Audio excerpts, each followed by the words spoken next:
Hi there everybody. Thank you for joining me in this presentation during the November 2020 Awakening event with the theme Remember Who You Are. I was really inspired when I went on to the One Heart, One Earth website and I read the poem on the homepage by John Trudell, who in part says, "We are part of the memories of evolution, in the reality of many realities, in time and space, but beyond time and space." My name is Julie Hoyle. I am a transformation coach, an author, an artist, and an educator. And for those of you that know me, I am a lucid dreamer and have been since I was very, very young. So evidence of being beyond time and space has always been very clearly available to me. And in February of 1989, I had a really radical spiritual awakening in the form of a lucid dream, when a great master yogi, whose name is Bhagavan Nityananda of Ganeshpuri, tapped me on the top of the head and gave me Shaktipat initiation, which is the awakening of the spiritual energy. And I won't go into the details too much of that because I've written about that extensively, and if you're interested you can read about the whole story in my book, An Awakened Life, A Journey of Transformation, which is available via the links on this facilitator page. In any event, what happened is my entire life completely changed from that moment on, and in addition to changes happening in the waking state, the lucid dream state was filled with incredible and profound dream meetings with great beings from diverse paths, faiths, and traditions. So what I want to speak to this afternoon in this presentation is to share a few of those lucid dream meetings with you with respect to understanding how to heal the energy of the subtle body, and essentially to be able to work with other people to do the same. So let me start with the first dream, and this happened I believe in around 1990 or 1991. It wasn't too long after receiving Shaktipat. And to provide context, what was happening was that I kept getting sick. I'd go through periods, and it wasn't kind of major illnesses, but I'd have a sore throat or a headache or stomach upset, or I'd feel like I was getting the flu, and I'd get over it and then something else would happen. And that went on for several months, and I was trying to figure out what was wrong. I knew there was something that was not in sync. There was something off, but I couldn't quite put my finger on what that was.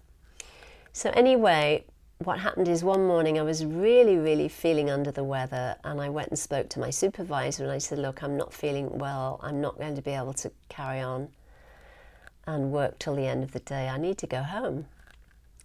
So I left at lunchtime and I went home and I lay down on the bed and I put my arms across my chest like this, closed my eyes, and I began repeating the mantra that Bhagavan Nityananda had given to me, which is Om Namah Shivaya.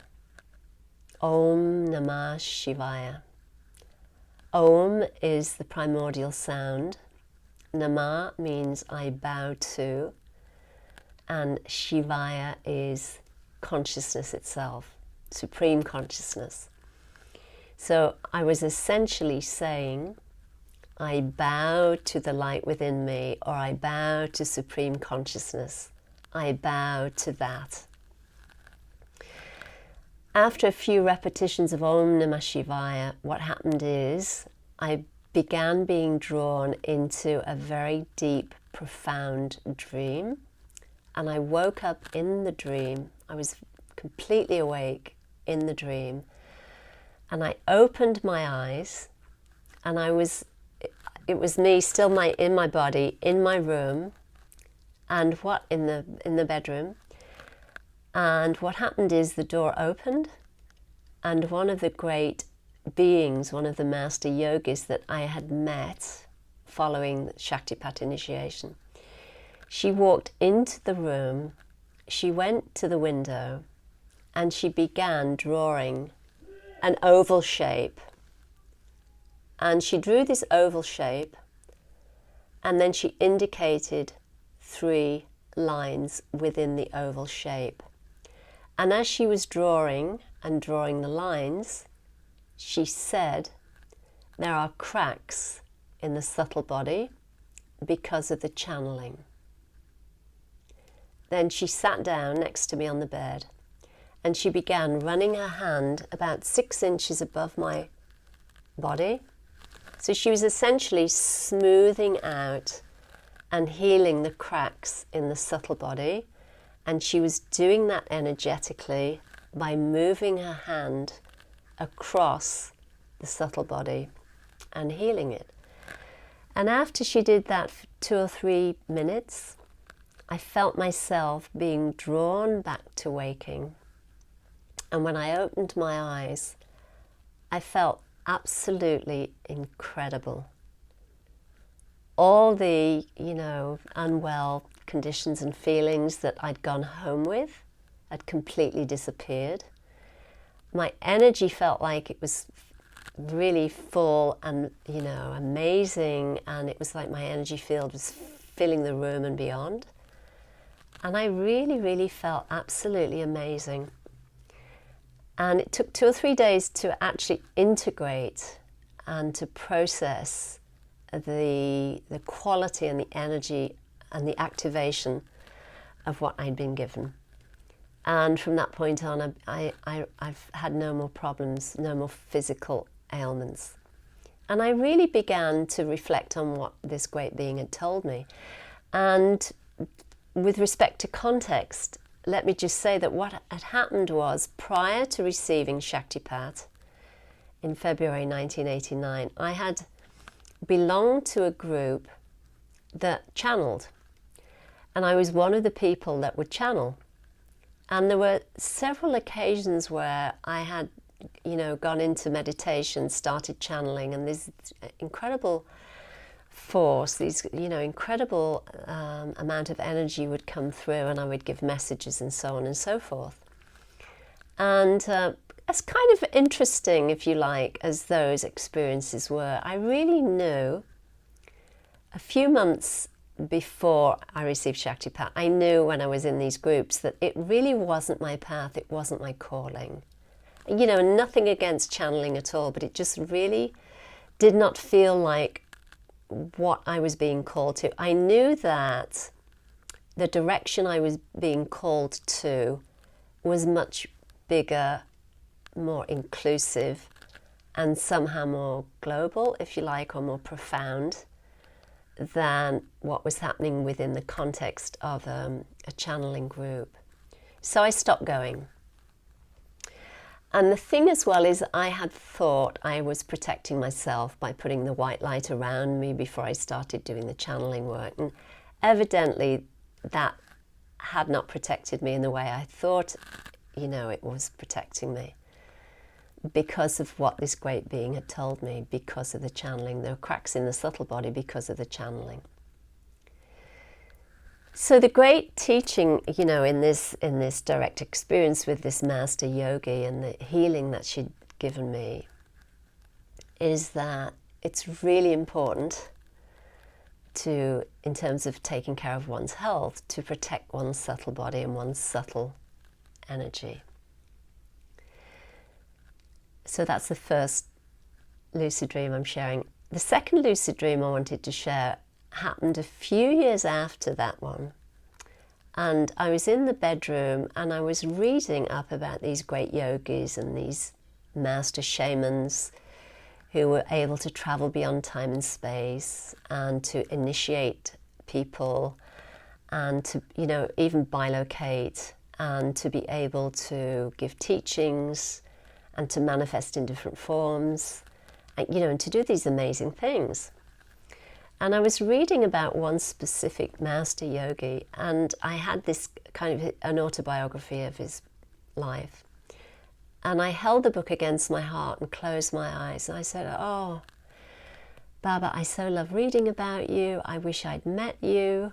Because he left his body, I think, in 1982 or 1983 or something. So I put the book against my heart and said, oh, I'd love to have met you. It must have been so amazing to be in your company and be in your space and so on. And then I started to doze off, and I was exhausted actually, because I'd been up since something like 4 o'clock, and I'd done you know, that morning I'd done a whole day's teaching and done all kinds of other things, and then, you know, was resting, reading this book.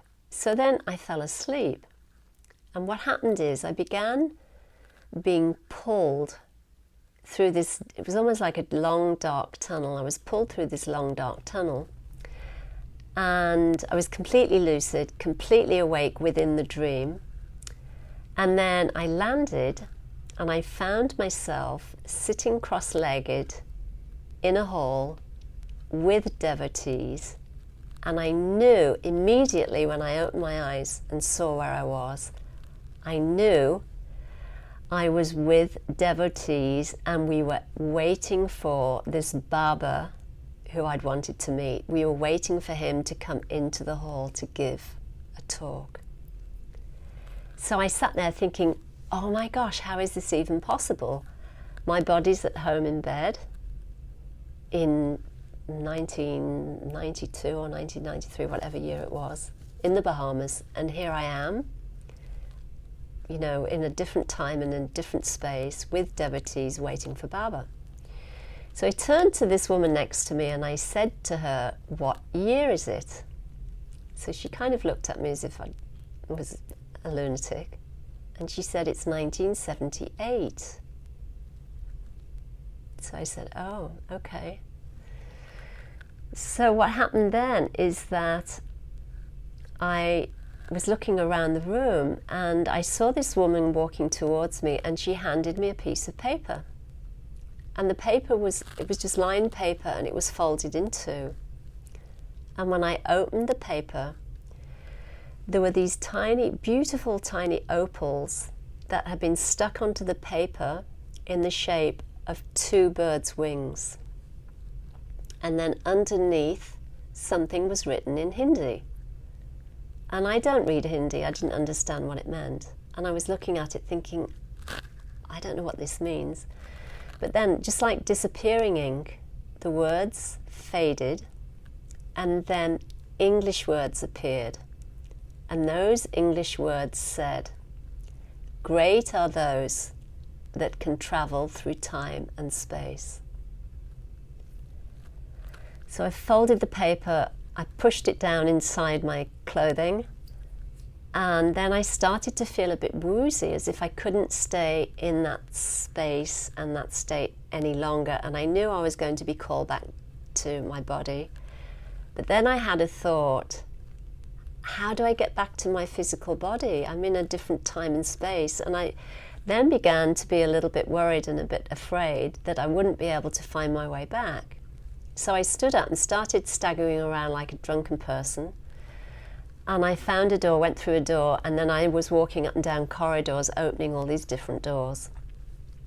And then finally I opened a door, and there was this Baba lying on a bed at the back of the room. And he called me. Come, come, he said. And he knew what I'd been thinking, and he said, do a healing on Baba. So I had this thought, oh my gosh, how do I do that? How do I heal this great being? But I'd remembered what the other great being had done when she came to work with me and heal my subtle body. So I sat next to the Baba and I started to run my hands over his subtle body, about 6 inches above his physical body. And I ran my hands down there, and I intuitively knew that if there was something, that needed healing, or something that was out of sync in his physical body, I would feel it energetically. It would feel like like a marble, or like a hard knot, or there would be a dip where there was a tear. And I knew that I would be able to smooth anything out if I felt anything under my hands. But I didn't feel anything. I just was smoothing my hand up and down the length of Baba's body. And in order to do that, I had to do it consciously and with intention and complete focus. I had to be in my heart. So I had to come out of the mind and out of those questions about how do I get back to the body. I had to be completely in the heart of the great self, in that which is timeless. And I had to completely intuitively feel into and smooth out intuitively what I was feeling with respect to working with Baba's energy. So what happened is, as I was connecting in with that deep and profound space of oneness, beyond time and space, I felt myself being pulled back through this dark tunnel, and then eventually I landed inside my body and I opened my eyes. And again, the energy of that dream meeting was so incredibly profound. It took days to assimilate and process what I had been given. It was just incredible. So in both those instances, I had been taught how to work energetically with the subtle body. And then what happened in subsequent dream meetings with these great beings, Tibetan shamans and Native American shamans and so on, they taught me how to be able to facilitate healing, in my own physical body, an emotional and psychological body, and then how to facilitate and use similar techniques when I'm working with clients, and to teach them also how to do the same work. So what they also told me was to create an online course, which is titled Living in Alignment. And I send lessons out every month, and essentially the agreement, which I tell people up front, if you're signing up for this course, then there's an agreement that you agree that I will be able to work with you across the subtle planes in lucid dreams, and to be able to work with you and to teach you how to heal yourself and by extension, heal other people. So we often have dream meetings. But before I got to the dream meeting part, what happened is I would start to get these kind of calls or requests from people, and I would travel in the lucid dream state to meet with people. Sometimes I know them, and this continues to this day. Sometimes I know who they are, sometimes I don't know them personally. Sometimes they're co-workers, sometimes they're friends, sometimes they're people that I've never met. And so what I say is, how can I help? You've called me, how can I help you? And then they'll usually tell me what the problem is, and then I'll work with them. So that went on for many years and continues. And then after creating the Living in Alignment online course, what happened is I started creating dream meetings with people that are taking the course. And then I'll teach how to work with the subtle body. Now, in one of these dream meetings, what happened was I invited one of the participants to lie down on the floor, and then I asked the group, okay, where do you feel there's sort of an incongruence or there's a disturbance in the subtle body? Can anybody detect anything? And I was giving a teaching, and then I was showing how to smooth out that, that sort of incongruence and to sort of create more balance. And I looked at it, the event was taking place on a subtle plane, and it was kind of in like a cave-like structure. And in the middle of giving the teaching, I looked over and I saw one of the participants who takes the course standing at the opening of the door, and she was a little bit afraid to come in. So I called her and said, it's okay, you know, come. But for whatever reason, she was just hesitant to come into the space and to be part of the group. So I just let it be, it was fine. I let her listen and watch from the doorway. And then when the event was over and I came back, you know, we were finished, I came back to my physical form, I came back to the waking state and so on and so forth. The next day, I had an email from this lady, and she was detailing how she'd had a lucid dream with me, and she had come into the space. She found me in this space, but she was afraid to come into it because she was really afraid, she said, of the extent and the way her gifts could open up and what that might lead to. So I wrote back and said I was very happy that she remembered the dream, and I was going to contact her anyway and have a conversation about how to just be more comfortable with realizing that she already exists beyond time and space. You know, this is her normal, natural state. This is everyone's normal, natural state of being. And this is the truth of who we are.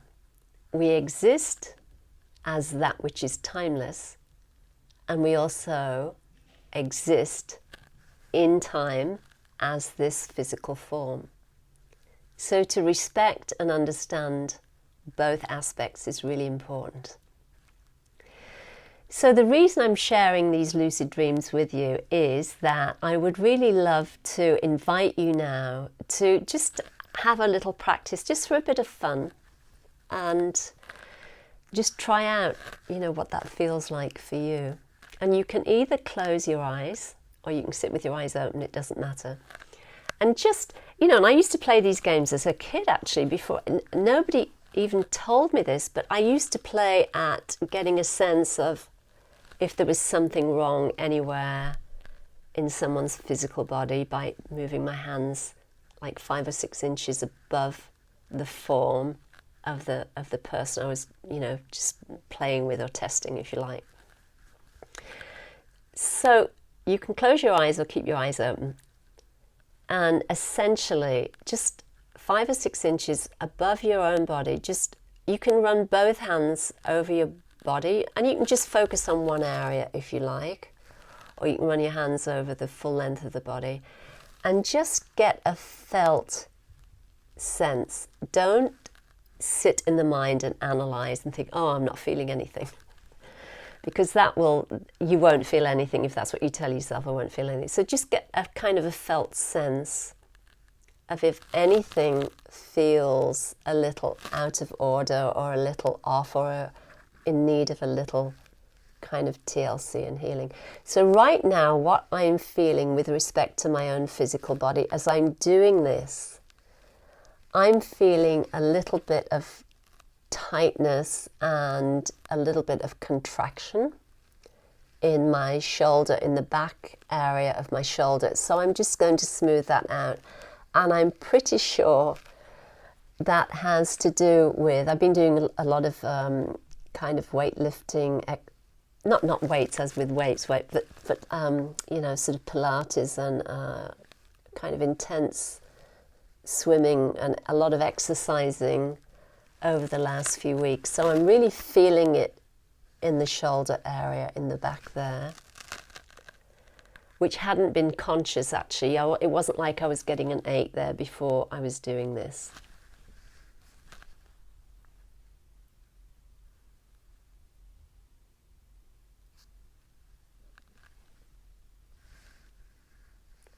And there's a little tightness in the back of the neck as well.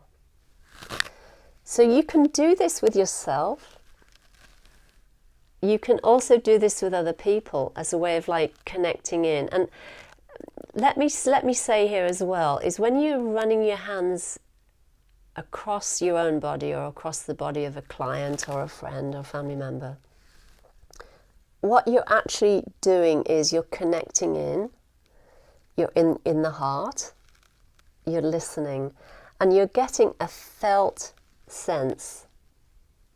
You're connecting in with a felt sense underneath your hand of something that feels like an energy block. And the way I describe it is it feels like a marble or almost like a chickpea or a hard pea under the hand.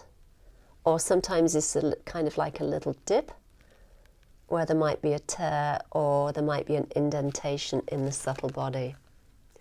And the more you do this work, the more you can get a felt sense of whether there's something off or something that needs a little bit of TLC. And if you do find something, all you have to do is just to keep running your hand. You're invoking light. You're bringing the light of the Supreme Self into this transmission. And you're smoothing out anything that feels a little bit discordant or in need of some TLC. It's very simple, yet it's incredibly powerful, and it's really it's a really fast and easy way to see where you're at in terms of what's happening in your physical body, your physical form. And you can do this on yourself anytime. You can really, just, and especially maybe if you're feeling stressed out, if you've had a lot going on at work, or you're feeling stressed out, you can just, even if you go into the restroom or something, you just sit in the restroom and you can just smooth out any anxiety that you might be feeling and just run it. Or if you're feeling a lot of anxiety and a lot of stress and, there's a lot of mental agitation, another thing you can do is if you rest your right hand on top of your left hand above your head and then just smooth everything, smooth the thoughts and kind of calm the thoughts.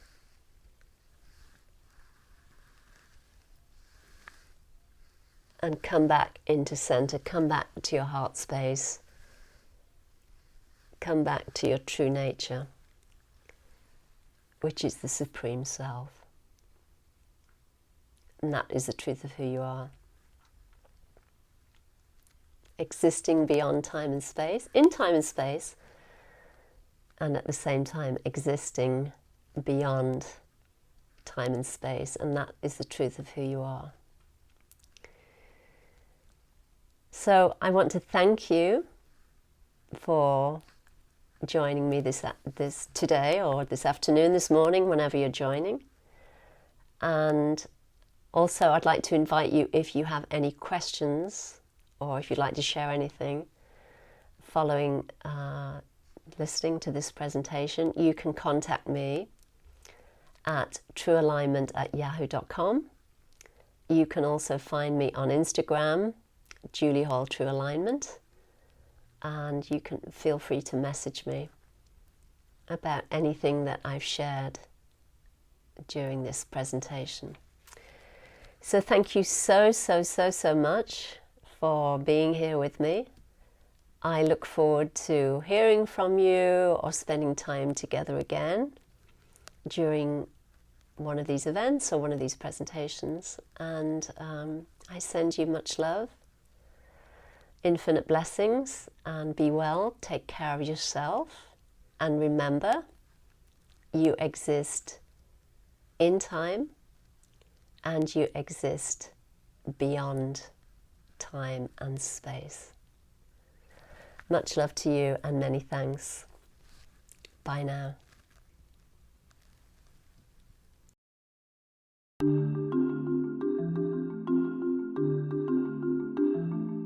What is life? What is death? What am I doing here? Who am I without? I sat up in bed and I realized in that instant of sitting up in bed and breathing, I went, "Ah," like this breathing in air. I realized I hadn't been breathing the whole time that I'd been in this experience.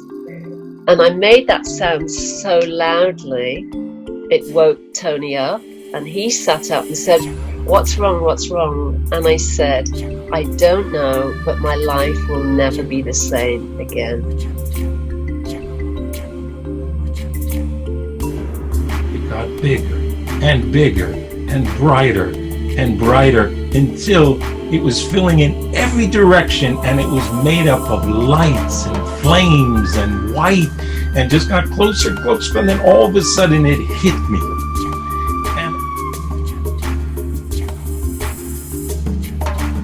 But suddenly there was like this kind of like this portal just opened, that there I could just sense that I have access to all the information in the universe.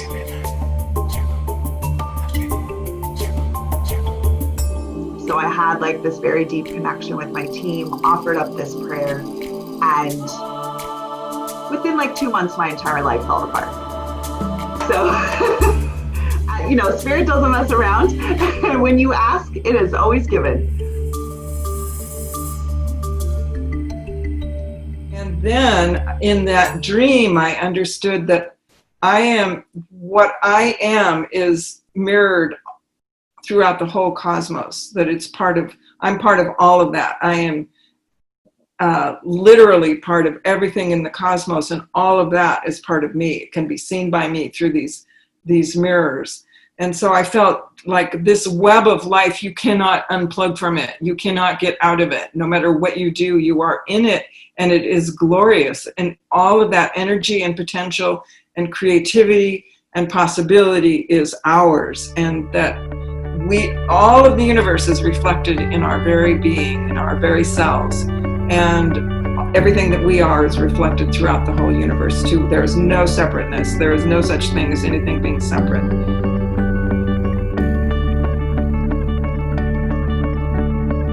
2020, what a ride.